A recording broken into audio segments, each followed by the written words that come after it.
A number line gives fractions a visual home. Instead of just seeing a symbol, you can see exactly where a fraction sits in relation to 0, 1, and everything in between. Once you know the method, you can place any fraction precisely. A number line is a straight line with whole numbers placed at regular intervals. Fractions sit between those whole numbers at exact positions.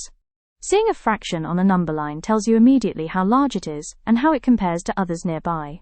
2 steps. First, look at the denominator, that tells you how many equal parts to divide the gap into. Then look at the numerator, that tells you how many of those parts to count along from the left. Where you land is exactly where the fraction sits. Place 3/4 on a number line. The denominator is 4, so divide the space between 0 and 1 into 4 equal parts. The numerator is 3, so count 3 parts along from 0.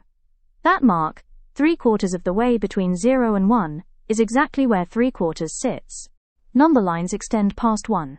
Any fraction where the top number is larger than the bottom, like 5/4 or 7/3, will sit to the right of 1 on the line.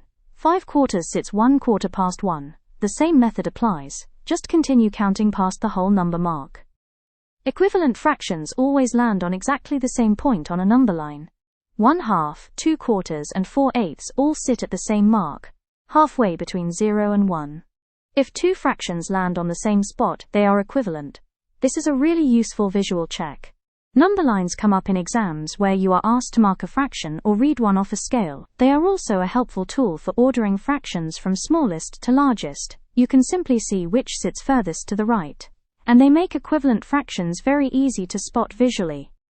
The most common mistake is dividing the line into unequal parts. If the gaps between marks are not the same size, then the fraction will land in the wrong place. Always make sure every part is equal before you start counting along. To recap, look at the denominator to know how many equal parts to divide the line into.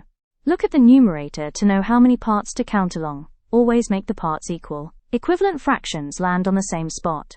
Those 4 points cover everything you need. Next up, comparing fractions. Which is bigger? Thank you for watching. Subscribe for more everyday maths explained simply.